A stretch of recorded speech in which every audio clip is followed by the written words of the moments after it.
to the most original talk radio station anywhere. We are LA Talk Radio at latalkradio.com.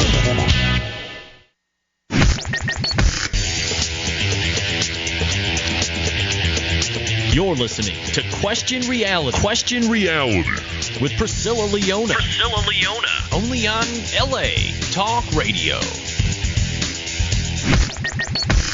Hi, welcome to Question Reality. I'm your host, Priscilla Leona, and we are coming to you live from Los Angeles, California. Now, our show is broadcast every Sunday from 5 p.m. to 5:50 p.m. Pacific Standard Time. If this is your first time tuning in, our show will help you to question your career reality. Now, this show is for you if you were, are, or might be considering a career in the entertainment industry. Our guests will provide you with tips, advice, and resource information on how and what it takes to successfully pursue a career in show business. And our guests work in various professions of entertainment, so that means that we will definitely have someone on the show sooner or later from a career that you are interested. Now, if you want to check out our past guests, read their bios, listen to their interview instantly, or download one of the shows, go to the LA Talk Radio website directly. That's latalkradio.com. And you just click on the link at the top of the website that says Channel 1, scroll down, look for the graphic of our show, Question Reality, and just click the link. And this takes you right to our archive page. And there you can view the list of all of our past guests, and you can play the shows instantly. Now, our shows are also available for download on iTunes. We are under the podcast section. You just type in Question Reality Radio in the search box, and there we are from 2008 until 2012. And if you want to find out, we're also on Stitcher. That is something new. I keep forgetting to announce that. We're on Stitcher.com as well. If you want to find out about our future guests, you have to go to our official Question Reality website, and that is questionrealityshow.com, questionrealityshow.com. And we are booked, people, all the way until like the end of June, and they're still coming in fast and furious. My goodness. I want to thank you so much.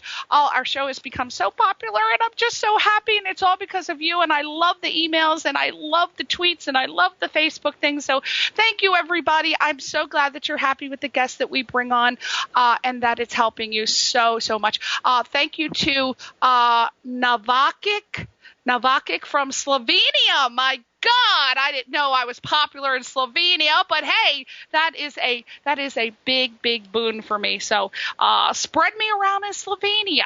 I don't mind at all. Now, we, as always, have the best guest ever is what I think. And today is no exception. We have one of the most incredible women, from what I hear. Now, I do not know Amy Jo Berman personally, but I have been checking her out through talking to actors and some of my other casting director friends and some of my producer and director friends, and they just have raving reviews about Amy Jo Berman. She is the former vice president of casting at HBO, and she's also an audition coach. And I think she was at, she can correct me if I'm wrong, but I believe she was at HBO for 14 years, and she's overseen the casting of over 150 films, miniseries, and series, and she's associated with the production of more than 150 Emmy and Golden Globe winning projects. My God. And she is the founder of Audition Polish. That's a cute name. It's a membership-based audition coaching program that has helped actors all around the globe, and she has helped them to nail their auditions on the first take. My God, what more could you ask for? That's like dying to have it, right? So she's got 18 plus years of technical audition experience in the casting room, and she really has helped just thousands of actors with her teleclasses. Now, my God, for everybody in Podunk or in these little tiny towns who may not be able to kick the dirt off of their heels and get to LA or New York, what is better than taking teleclasses? You don't even have to leave your damn couch. You can take the class via the teleclass. She has private coaching, she has workshops, and she does seminars. She has got the actor covered. There is no damn excuse. You can act from Amy Jo Berman. Now, Amy loves staying in touch with actors via social media, and this is really good. Not all casting directors like to do that, but Amy loves to be on the pulse of her people. So you can always reach her there. You can watch her video acting tips on YouTube, and then you can join her tips on acting community, and that's on Facebook. And then you can get her VIP event updates by signing up directly from her website. And let me give you that website address now so you can get on Amy Jo Berman right away and start taking advantage of all she has to offer. The website is AmmyJoBermanCasting.com. That's AmmyJoBermanCasting.com. So go and check that out now and sign up for those VIP event updates, because if you're not hooked up with Amy, I don't know where your career's going. You got that's just awesome. I bored you to death. Are you like half asleep by now? Personally, I'm not half asleep because that was the most rip-roaring, awesome intro I've ever gotten in my life, which was just great. I want to make one teeny, weeny little change in terms of getting on my VIP list. The best place to go is AmmyJoBerman.com/VIP, and you'll get some cool stuff there. AmmyJoBerman.com/VIP. Okay, so what about the Amy Jo Berman casting? Should we take that off of there? Yeah, no, that's tons of information, but they won't be able to get on my mailing list there. They'll be able to see all about my coaching and the movies that I cast and some of my videos and stuff like that, which is great. But in terms of making sure they get the exclusive private invitations and the, the recorded trainings that I've done and stuff like that, they need to go to AmmyJoBerman.com/VIP. Let me put that down. We want to get that all accurate. All right, I got it. I got to make sure. Okay. Now, Amy. Hey. And you are the cream of the crop. You are tri-tip beef. You are but I hear that you are the scene. And again, let's talk, because you have so much experience, what I want to do is, because I did get a couple people that actually want to make the crazy decision to be a casting director. So I want to talk about that first. But, everybody wants to know what successful people, when they were a child, what they wanted to be. So let's start with that question. When you were a little Amy Jo Berman, what did you want to be when you grew up? What did Amy Jo want to do? It's funny you should ask that, because I used to, just like now, I like to do a lot of different things. I have tons of different interests. I even have several other businesses that we won't talk about here, but I've always liked to do a lot of things.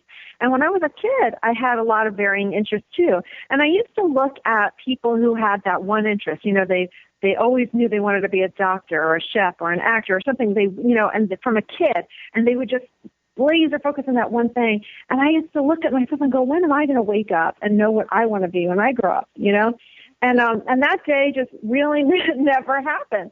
I mean, I've discovered a lot of things that I wanted to do at different times in my life. But I used to think, what's wrong with me that I don't have that one thing? But I realize now that there's really just two kinds of people. When it comes to stuff like that, some people do wake up with that burning desire, that knowingness, that passion, that, oh my God, this is the thing they want to do, and it follows them through their whole life. And then I think probably more people or people like me who are like, I really, I don't know, but this is kind of fun. I'm going to do this and see where it takes me and whatever, and I think if you ask most casting directors, how did you get into casting? Most of them will start that story with, well, I sort of fell into it, and this is how it happened. And so many of them come at it sideways, upside down, backwards, from places that you just wouldn't expect, because, number one, it's not a career that a lot of people know about unless they're really, plugged into the industry. But number two, I just think that the career path isn't obvious. Like, I want to be a doctor, so I'm going to medical school, you know? Exactly. And a lot of people come at it from different points of view. For myself, I had an acting background. You know, one of the first things that I wanted to do when I was in college was be an actor. So pursuing that was one of the things that I think gave me a really strong background in understanding how actors think, what they feel, what they go through, and how to talk to them so that they understand what I mean when I tell them to do something in the room, in the audition room. I understand how to say it in a way that they know how to receive it because I've been in their shoes, and I think that makes a big difference. See, that was my next question. Did Amy J. Berman take to the stage or behind the camera? What did we do? We did theater. I love theater. You know, for me as an actor, all I wanted to do was theater. I would have been happy as a clam to just do regional theater and just travel around and do theater. I just loved it. I wasn't even really interested in film and television. I just loved being with a live audience and working on a play and doing it 7,000 times. You know, I just, the craft of it just really got me, hook, line, and sinker. Yeah, there's nothing like that immediate gratification that you get when you do theater. Yeah, my background is theater as well. What is your favorite play? What was your favorite character to play on the stage? Well, probably one of the best times I ever had, like digging into something really like chewy, was Look Back in Anger. I got to do Allison, you know, that role in Look Back in Anger, and it was just one of those unforgettable times in my life that I just, you know, it's not the kind of thing you'd want to do every day, but certainly it was a lot of fun to dig into a character like that. Yeah, well, you know, I think personally, and it's just my opinion, but I think that the best actors do have the theatrical background because you just really need to be a triple threat. You know, the singing, the acting, the dancing, which, my God, you have to do now for film and television. It's like now, before, you know, the theater, that's where the triple threats were, the Broadway people. And let me ask you, when you decided, when something drew you into the business of being a casting director, once you made that decision, how long did it take for you to establish yourself? It didn't take me very long because the journey that I had up until that point, you know, all the skills that I needed up until that point were a long journey. And so I was an actor for a while. Then I decided I didn't want to do that anymore. I was better at really helping my friends with their scenes than I was at really doing it on my own, and it was really creative and fun for me. So I thought, I want to teach. I want to teach college theater. So I went to grad school,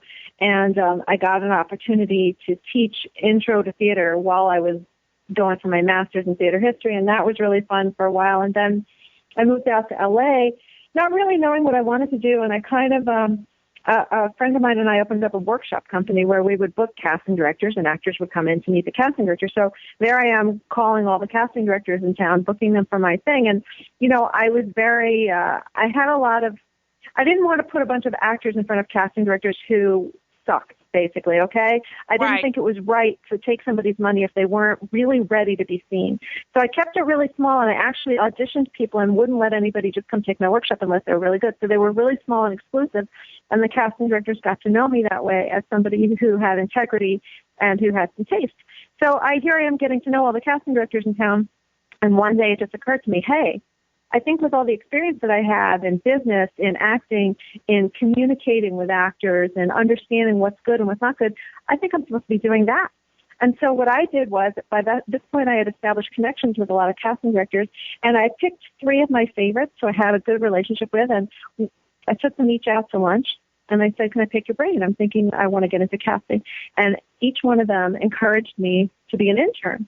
And by this point in my life, I was like, well, I had a lot of business experience and whatever. And I was like, you want me to work for free as an intern? I'm like, you know, doesn't my life experience translate? And they were all like, no. No. And I was like, okay, you know what? But I was willing to receive that information. I was willing to take that advice from people who had what I wanted, which was a career in casting, and listen.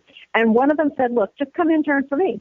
And she was working on a very popular series. I said, great. I went to intern for her, and like a month into pilot season, her associate quit, and she's like, you're on. Do you want the job as my assistant? I was like, yeah. And so I hit the ground running, and I got started right away. And then after that pilot season, I got involved working with another very popular casting director who was in her heyday at the time of being busy. We did like 5 pilots one season. We were doing 3 series, and I got a chance to work on a lot of stuff very quickly. And the person I was working with, she didn't really love getting on the phone with agents. And at the time, this was before computer, phone sheets, and all kinds of stuff. So I had this big stack of like pink message slips that I used to give her every day, and they were giant because she and her associate both hated to get on the phone. And so the agents had no recourse at all but to talk to me. And so I took the initiative and started talking with them and, hearing pitches and making deals. And my boss was like, hey, this is cool. She's taking the initiative. I like it. So I did that. And so I made a lot of relationships really fast with a lot of people during a really short period of time. So I had a very concentrated initiation into the business. And it's skyrocketing pretty quickly because I got the job with HBO just a couple of years later, about 3 years later. Yeah, weird. Yeah. I definitely want to find out how that happened. Do casting directors in this day and age, if you want to be a casting director, do you have to be credentialed? Like, is there a bond fee like there is for talent agents? No. Okay. You just have to wake up one day and, say, I want to be a casting director and, get involved with the right people. I mean, it helps to have taste. It helps really to know talent, to be a fan of film and television and really, know what's out there. I mean, that's really helped quite a bit. And it helps to have a background in acting, but I would say, maybe only half really do. It really just helps to know talent and to really kind of know the world. And the rest, to be willing to be teachable and to work with good people who are willing to teach you what they know and just absorb. So casting director, casting agent, same thing, different? There's no such thing as a casting agent. Let me say this publicly right now. Yeah. Casting agent. Those 2 words don't go together in the same phrase. This is a very common mistake. There's no such thing as a casting agent. When somebody says casting agent, you instantly know they have no idea what's going on in the business. Mm-hmm. So if you're new to the business, if you say that phrase to somebody in the business, they'll know you're a newbie who doesn't know anything. Okay? Casting director.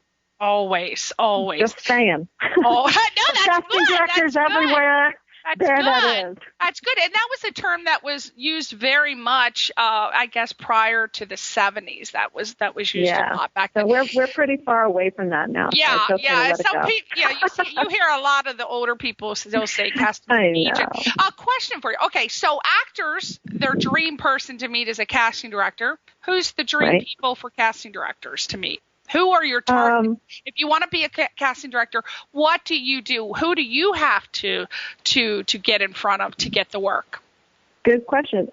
Directors and producers are the best people, and then also heads of casting at studios are great people to network with. And then on a more macro level, understanding that you need to be networking with anybody in the industry makes a lot of sense because all the casting directors that I know, let's put it this way, all the heads of casting that I know, and I know them all, we're all casting directors. We all came up from the same place. So if you have a good network of casting directors that you know and that you're friends with, chances are one of them will get into a position to hire you someday. Or chances are one of them will have so much work they'll have to pass on something but recommend you.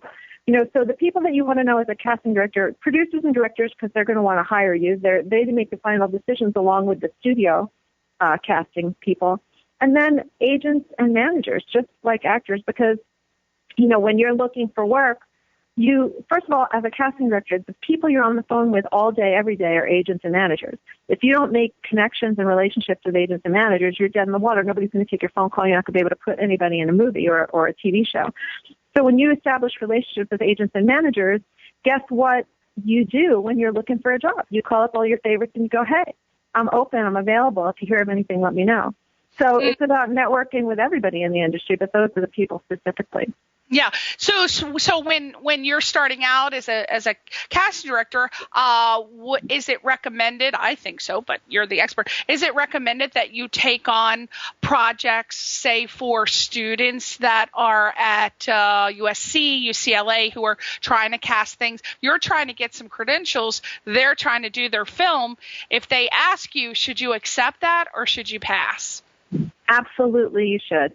Absolutely, because all those people are future directors and producers. Exactly. So, of course you should, number one. Number two, it gives you, like I did that when I was an assistant, I think, working in TV, for one of those casting directors I was working with. I did that. I kind of put it out there, and I got somebody who asked me to do their short film. It was an AFI, and I ended up being able to, because I was working in a really busy office, I was able to put a TV star in her short. And it was like huge. It was a big deal back then for her, and it changed everything for her. And the quality of the whole piece, went up, and it definitely gave me credibility, and it made her look good. And she and I are still friends today. In fact, she just wrote her first feature, and she said to me, "Guess who I want to cast my first feature?" And she just sent me the script like 2 weeks ago. Oh, and this was from like 20 years ago. So, it's just common sense, but you would be surprised at how many people can't really make that connection. So I have to ask. All right, so we're going to end the casting director session with this question. Best thing, worst thing about being a cast director? Best thing about being a casting director, it's creative and it's fun, and you get to make that connection and help somebody get a career, get started, get their dream parts, get their SAG card. You get to help an actor, and as a casting director, if you don't love actors, you're in the wrong job anyway. So you get to help actors get what they love and get their dream. I mean, there's nothing better than that. Oh. I love it. Oh, it's go ahead. Yeah, no, I was going to say, and the worst part about being a casting director is it's the kind of job that you have to really have a very little bit of an ego to do, because when you do it absolutely seamlessly, most people don't give you credit for your work. Most people will tell the director that they have a great cast. And you'll often hear the director and the actors thanking the director for casting them and whatever. And so, like, if you have a big ego, it's not the job for you. If you know that you can, like, look up at the screen and see or watch the Academy Awards and see people walk off with an award because you got them there and you get no credit except your name on the screen. If you know that you're okay with that, then that's good. But if you have, if that's going to kill you, then this is the wrong job. It's not for the big accolades. People won't notice you. It's when you're great, you rarely ever get mentioned because it's so good that people just don't notice. It's weird that way. We are going to move on to the actor questions. Let's talk about the audition process. When you audition actors, what are some of the qualities that you look for? Characteristic, not differently from skills, characteristic traits. The people who book the most jobs, is that kind of what you're asking? Like what you look for when you're looking to book somebody in something? I think, it's a confidence, an air of, I know who I am and I'm happy to just be doing it. I don't need the job. It's this kind of neediness that happens because a lot of actors will have such a strong dream and desire that sort of crosses over into that needy, desperate thing. Exactly. Yeah. So when they bring that kind of energy in the room, no matter how talented they are, they're literally pushing the job away from them. I actually coach actors just on that one thing alone, by the way, because that's the biggest thing. It is, because they say casting directors can smell desperation a mile away. Yes. I mean, it's interesting because it goes even beyond desperation for getting the part. Sometimes things get in their way that they don't realize actually make the desperation happen. Sometimes it'll be something like, God, if I don't book this job, then I won't be able to pay my rent, right now, today. So they bring in that desperation not only to get the job, but to pay the rent or to get their SAG insurance or if I don't book this job, then my mother's really going to be right and tell me that, I should go back to my job as a secretary, and then, so they put all these other things on top of that. And by the way, this isn't cognitive and consciously. These are unconscious things that come in the room with actors.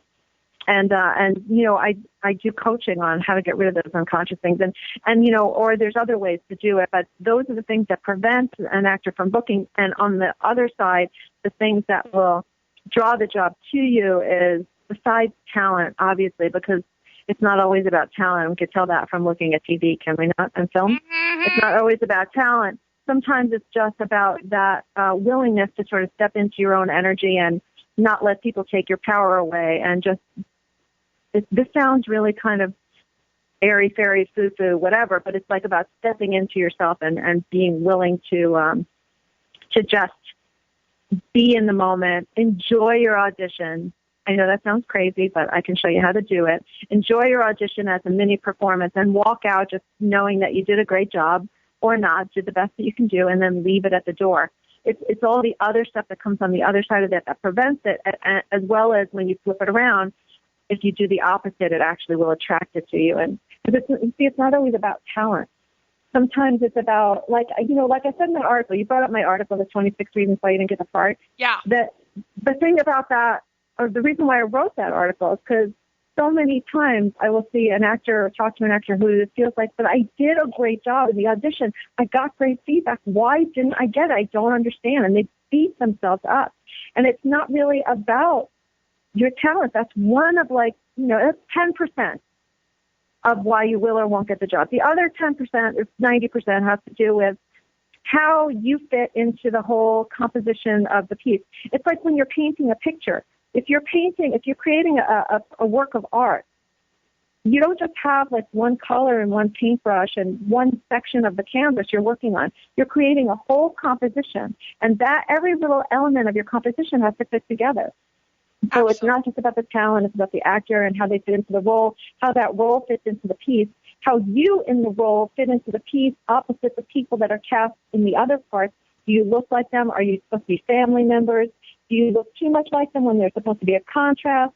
There's so many different elements that go into it that it's not really about just the talent. And if I could leave everybody who's listening with one, just that one thought to release them from any idea that they're not good enough, please, I hope you guys take that.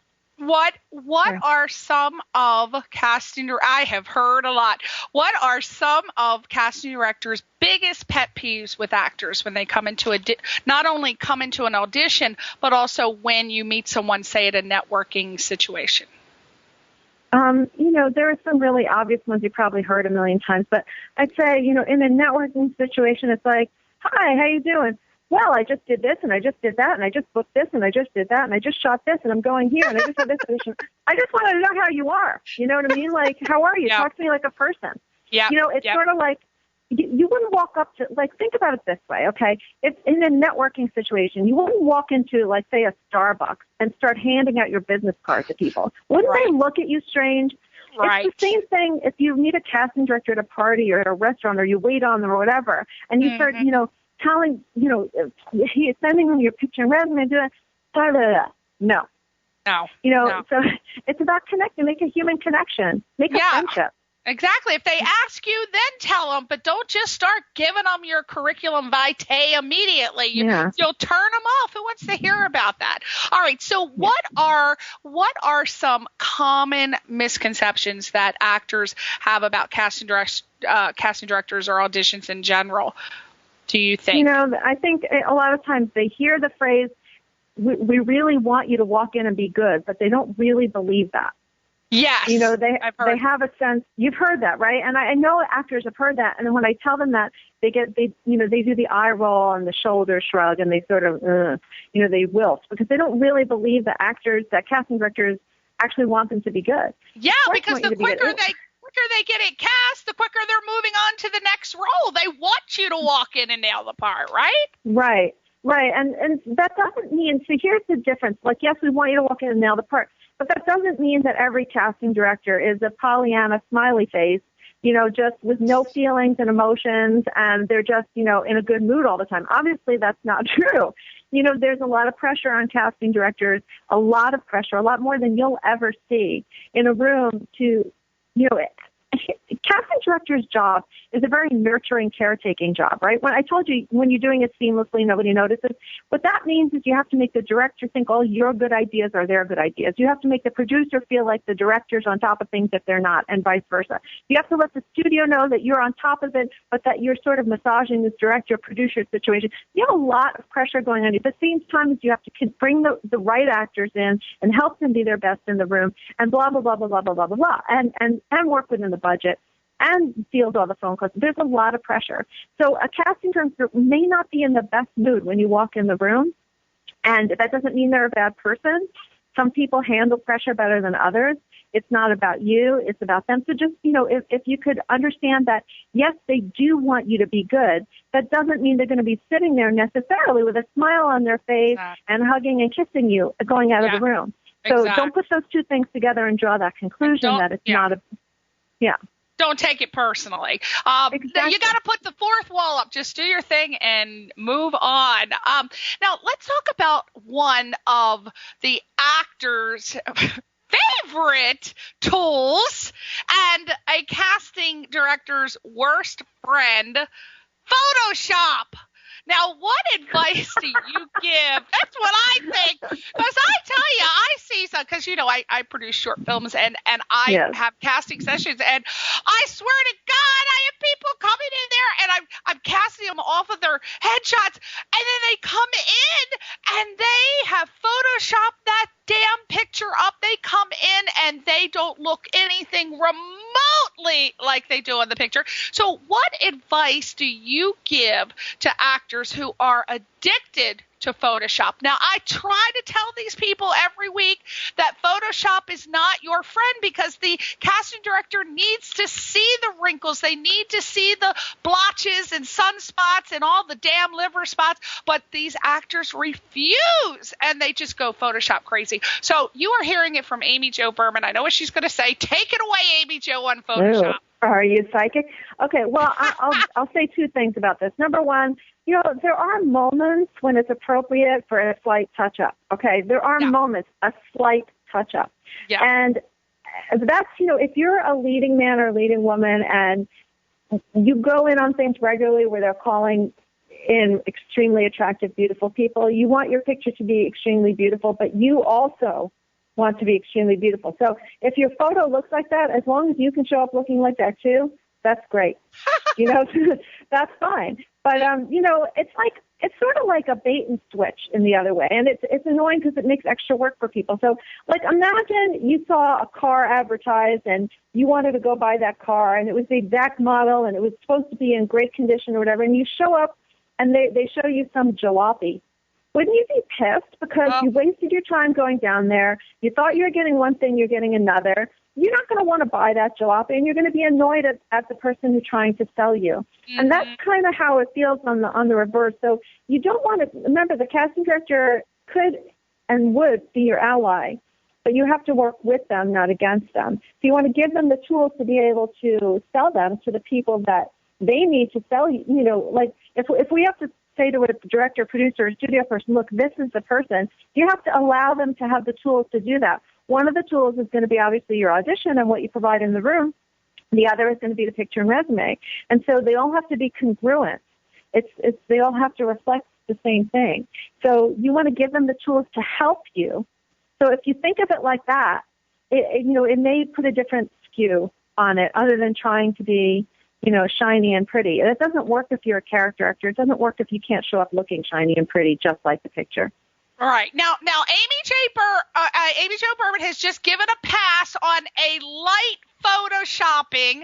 So my question to you is, what is it that is considered acceptable with photoshopping?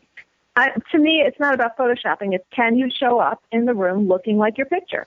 Okay, so whatever that means. It's like it doesn't matter how much or how little. Like if you can spackle the shit out of your face, pardon me, and come in and look like that because it's appropriate for the part. You know what I'm saying? It's like as long as your picture looks like you, it doesn't matter. Okay. But don't Photoshop it if you can't pull it off in the room. Exactly. Okay. So yes. Okay. Spackle is a good word. I love that. Okay. So spackle the hell out of your face and make it look like the picture. All right. Yeah. So all right. Okay. That way. Okay. That's not what I said. I didn't say go ahead and do that. No, not right. If you need to do that. If you need to Photoshop and make it, and then you can spackle and make it look like the picture. Okay. All right. Now, the bane, what I think is the bane of an actor's life, the mail out. Now, I'm talking about when actors might be going through a dry spell and they sort of get a little depressed and they think, I know, I'm going to mail out, I'm going to buy 1 million envelopes and I'm going to send my headshot resume out to every every casting director in the land, and either something's going to happen, or at least I'm going to feel like I'm doing something somehow. Now, is this a good idea, or and it works, or are they just sending out? Let me ask you a question. Okay, I'm going to put a question right back at you. Yeah. If you wanted to become wealthy, would the best way to become wealthy be to go out and buy a lottery ticket? I think so. Or would it be maybe to go out and network with wealthy people who might be able to give you an opportunity? I think it would be both, because you're covering all your bases. I think you can mail them out. You can do so many different things. It doesn't hurt to mail it out. I think that's just covering one more avenue, but you still got to go networking and marketing and doing your social media, keeping your website updated. You got to get out there and move it and shake it. But I think the more bases, the better. However, there is the question that we get all the time: do casting directors actually still look at the vanilla envelopes, is like what we want to call them, because everybody's on Actors Access, LA Casting, and other actors' websites, and they're submitting. Do casting directors still open up the manila envelopes? Okay, I'm going to give you my opinion, Priscilla. I'm going to give you my opinion. Okay. This is my opinion. Disclaimer, disclaimer, disclaimer. So there's nobody that can sit here on the other end of this call and say, this is what all casting directors do, because everybody's different. But I will say to you, it is my experience that a mass mailing without a personal connection is a waste of time and energy. To me, it is like a lottery ticket. I do think it's a waste of time and energy. Are we going to also always hear the occasional story of somebody who did a mass mailing and then got noticed and Okay, yes, that's a lottery ticket. Somebody occasionally will get picked. So if you want to spend your money, time, and resources doing that, so be it. But, I personally believe in more targeted advertising, as it would, or, use of resources, targeted use of resources. So if you have a limited amount of money, say, to spend on stuff, then look at how much a mailing is going to cost you. Is that cost effective for you as a business? And you are a business. Is that a cost effective way, or would it be better to go and buy a great dress and go to a lot of parties where you're going to meet people that you can connect with and network? I personally think that a personal connection is worth a lot more than a mass mailing. Look, if a mass mailing makes you feel like you've done something, great, but it's a lottery ticket in my opinion. Okay. All right. So that is the word. All right. There you go. So if you feel like doing that, you feel like there's lots of different ways you can do it. If you want to cover all your bases, great, or you can go direct. Absolutely. A lot of it won't ever hurt anything. It will never hurt anything to do that. Because there's not, when we think about that, we're thinking about LA, New York, where things are accessible. But I have a lot of people that are in small towns who don't, there aren't any networking parties. There aren't any situations. But yes, they do. Can I tell you a networking party that everybody has access to no matter where they are? It's called Facebook. It's called Twitter. Those are like serious networking parties. If you know how to use them correctly, that's a way to personally connect with people that you wouldn't normally have a reach for. And frankly, I think that would be far more effective. But I do understand if you're somewhere in Nebraska listening to this radio show and you can't get to a physical networking event, yes, of course you can go ahead and mail. But I think you would do far better by learning how to use social media correctly. In order to make personal connections. Yeah. Oh, that's a good answer. Now, many articles have been featured about actors over a certain age having less of a chance of getting work. What tips can you give a person whose dream it is to be an actress, but say she's in her 40s or older, or to someone who's trying to relaunch their career? That's a really interesting question. I feel kind of split about that. The cognitive part of my brain that has experience in the industry wants to tell you, yes, that's true. There's a limit. There's fewer roles. That's just a fact. That's not an opinion. There's fewer roles available for people who are over 40, and certainly the more established actors are always going to get considered first. That's just a fact. Mm-hmm. Does that mean there's no opportunity and there's no way for you? No, absolutely not. And the worst thing is that most actors who are of that age will, buy that story and will allow that to be the thing that leads the drive for them pursuing something. Well, I'm never really going to get it, but I'm going to try. So you're energetically kind of pushing away that job and that opportunity from ever showing up for you. So what I would say is know that those are facts, and then throw them out the window and pursue your dream. Because I can sit here and tell you time after time, actor after actor that I've met who, they were a lawyer, and at 45 they show up in LA and they connect with the right people, and they energetically and subconsciously and on every possible level know that they deserve to have this career, and they just make it happen. And so part of that is, it's understanding the business and to know what is available and what is true, but then throwing that out the window and going after what you want. Absolutely. And I mean, there's so many success stories that you may not have heard of. I can't remember her name off the top of my head, but the sweet, cute little lady that was on Desperate Housewives, Mrs. McCallsky. Kathy Houston. Yes, Kathy Houston, who I met in a workshop like a gazillion years ago. In fact, I saw her 2 weeks before she passed at an event I was teaching at the TV Academy, and it's so funny that you bring her up. But when I met her, she was doing my workshop, and she was, 50 at the time. See that? Doing it's the possible. workshop. It's possible. Yeah. And then the lady that was on, ER a while back, the African-American lady, she was a post office worker, and she didn't even start her career until she was in her late 40s. And the list goes on and on. You just have to do research. And so I say go for it. No one should tell you. There's a part for everybody, I believe. Absolutely. I believe that people can make anything happen. It's extraordinary what I've seen people make happen because they've just chosen it and really committed to it and feel joyful about it. The thing is, like I said, there's that desperation thing that happens, like, I want to do this and I want it so bad, and it just pushes it away. But then there's the people who, like, hey, I'm quitting my job as a school teacher, and I'm going to pursue this. And they have such joy about it, and they have such love for it, and they live their life every day full of joy. And stuff just shows up. And it's the people that we look at. And some of you look at those people and go, yeah, everything good happens to her. That kind of stuff never happens to me.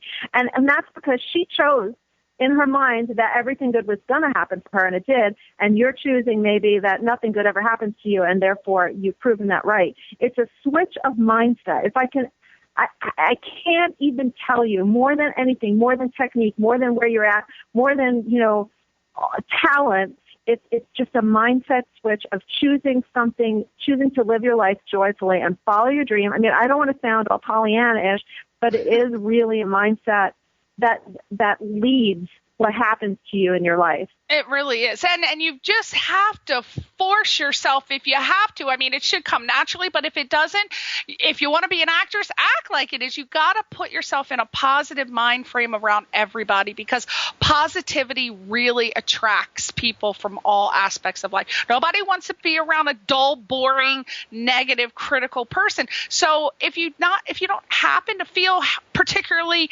joyous that day, try to put yourself in that mindset, because that really does draw people to you.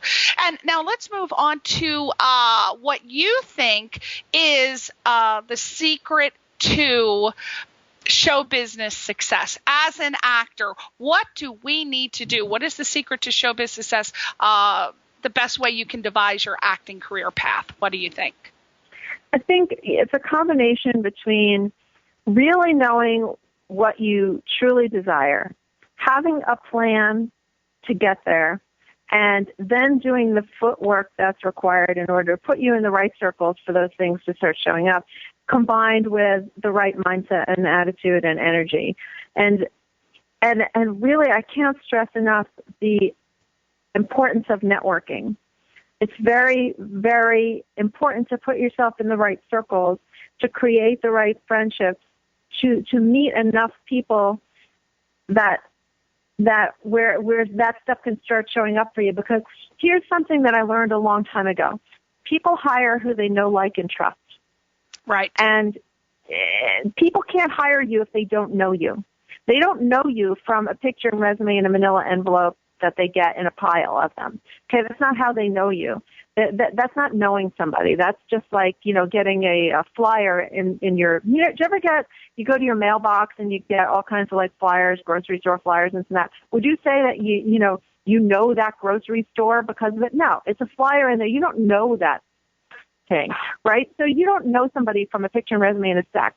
You have to know somebody personally, whether it's personally connecting with them through social media or personally connecting with them so that they can introduce you to somebody who can introduce you to somebody who can get you a meeting with somebody who can get you a job. You see, that's how it happens. That is exactly how it happens. However, there are tools that you need to know, like Amy and I were talking about earlier. There's a whole way of networking and marketing yourself without, again, appearing desperate, being intrusive and invasive. There really is. So maybe, Amy, I don't know if you teach this in your course, which we're going to talk about in a couple of minutes, but you do have to know how to network and market. There really is a right way and a wrong way to do that. Now, and we're going to end with that, but let's talk real quick because I was so impressed with that article that was posted on November 29th in Backstage West, and I loved it so much. I'm going to run through the 26 things real fast that Okay. I love them so much. I don't want to leave one out. I can't. I was just hysterically laughing. But these are the things that Amy wrote. These are things that she wrote about as to why you didn't get the part. You didn't get the part. Okay, let's go. You're too tall. You're too short. You're too pretty. You're not pretty enough. You're too fat. You're too thin. You're too blonde. You're not blonde enough. You're too old. You're too young. You're too serious. You're too funny. You look too much like the lead. Nah, you don't look enough like the lead. You're taller than the lead. You're shorter than the lead. You remind the producer of his sister, and he hates his sister. You are too ethnic. You're not ethnic enough. You were the first one to read today. You were the last one to read today. You're more like the best friend than the lead. You're more like the lead than the best friend.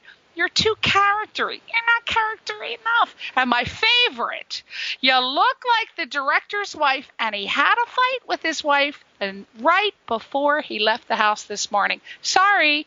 So those are the 26 things that Amy said you didn't get the part. And what was so great about it, is it was the small sample that she showed as reasons not getting the part. But as you said, you're not in control of any of those things. Take it away, Amy. Right.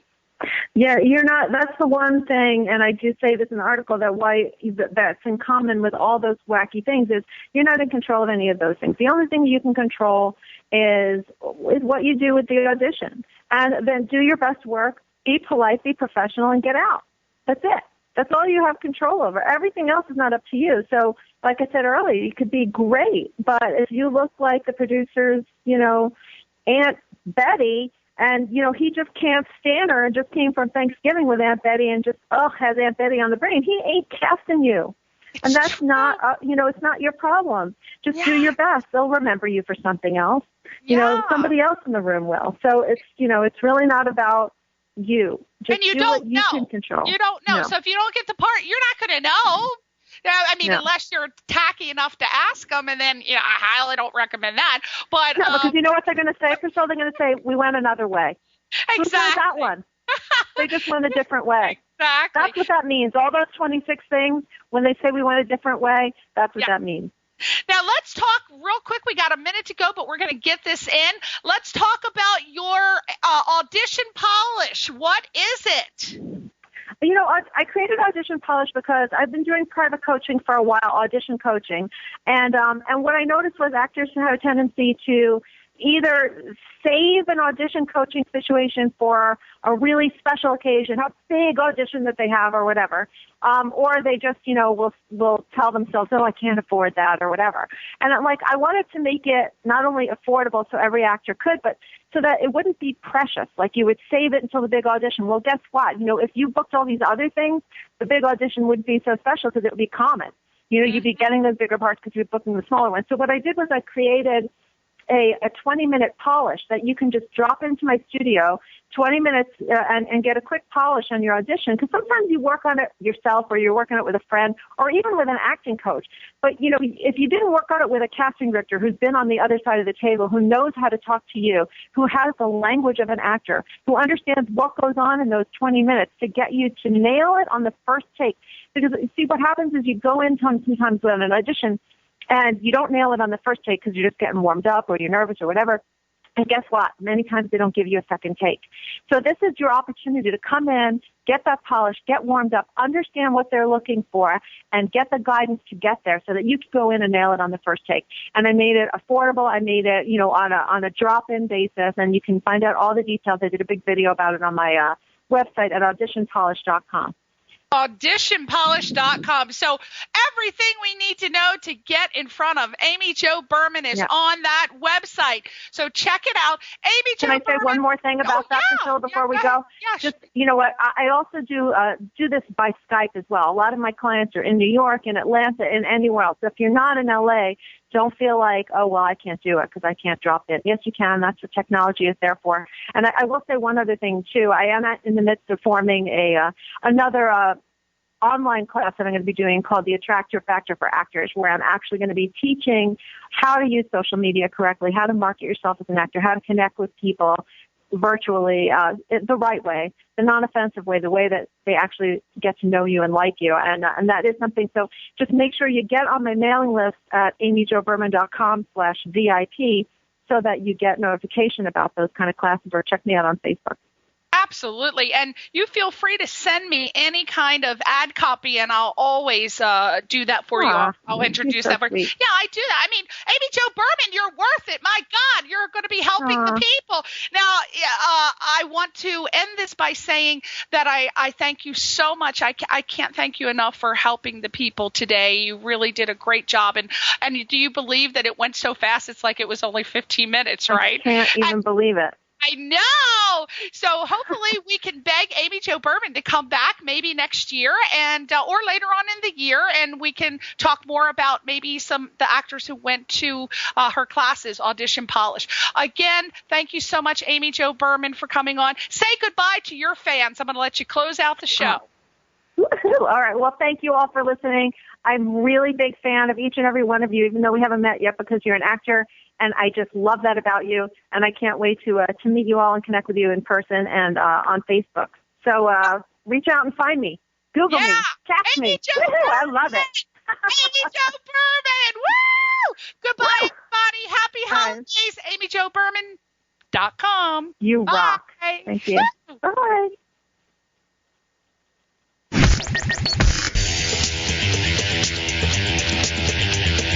You're listening to Question Reality. Question Reality with Priscilla Leona. Only on LA Talk Radio.